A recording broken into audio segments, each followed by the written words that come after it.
Welcome to every golfer's favorite place, the 19th hole. Grab your transfusion and tune in as we talk about all things at the intersection of money, life, and golf.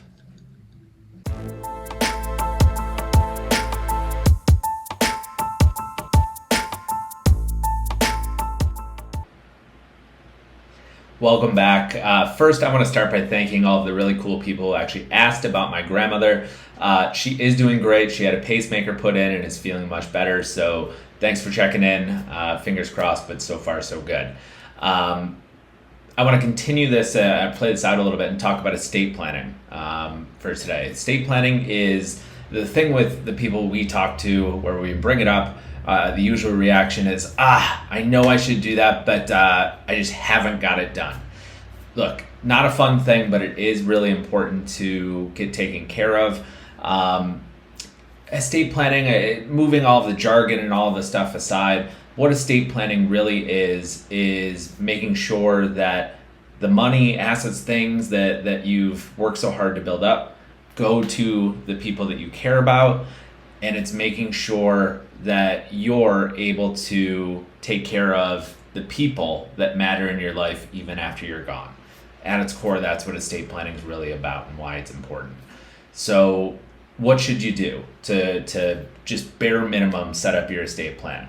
First, check your beneficiaries. All right, so your retirement accounts, your insurance policies, make sure that the primary and contingent or secondary beneficiaries are who you want them to be. All right, it's amazing how often those things change. Our life changes. Make sure those are updated or not left blank. So beneficiary check would be first. And then after that, the big three documents you need for estate planning are a will, a healthcare proxy, and a power of attorney. So a will dictates where your assets will go. Any assets that don't have a beneficiary, like a house or a bank account, dictates who's going to inherit those assets when you pass. So that would be there. Also part of that, especially if children, is naming a guardian. Who do you want to take care of your children if you're not around? And also think about having a trust. If you have young kids at this point in time and a sizable asset base, inheriting $1, $2, $3 million at age 18, could be too much. It would be a lot too much for me to handle at age 18. So consider setting up a trust as part of that will and naming that as one of the beneficiaries. So your kids can inherit that money at the right time and have someone you trust there to manage those assets and help them manage those assets on their behalf. So that's all of the will, guardian, possibly a trust for your kids in there as well. Healthcare proxy.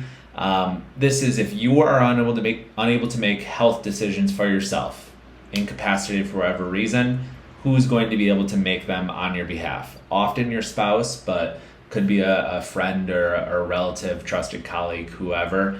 And then power of attorney, okay? Power of attorney, if you are unable to make decisions for yourself, somebody there to make financial decisions on your behalf or have access to your assets. This is one thing that trips people up a little bit. Even married couples, if you have individual bank accounts, you just can't go poking around in those and access those. So if there is uneven amounts of money there, it's really important to have that power of attorney in place to make sure medical events or household bills, whatever it may be, can be paid and household finances can be managed if one person isn't able to make those financial decisions moving forward. So either changing the titling of accounts or making sure that financial power of attorney is in place. So that's it. I just want to walk through that. Take care of the people you care about. Take care of the assets that you've worked so hard to build up. Check your beneficiaries. Get a will, healthcare proxy, and power of attorney in place. One last tip. If you don't want to work with an attorney or that normal cost, oftentimes an employee benefit, check with your employer. A lot of times there's free or reduced cost legal coverage that's available that can get that will, healthcare proxy, and power of attorney done for you at a lower or reduced cost. So one quick little tip there. Hope this is good. Thanks for checking in on me. Grandma's doing great. Have a good one, and we'll talk again soon. See ya.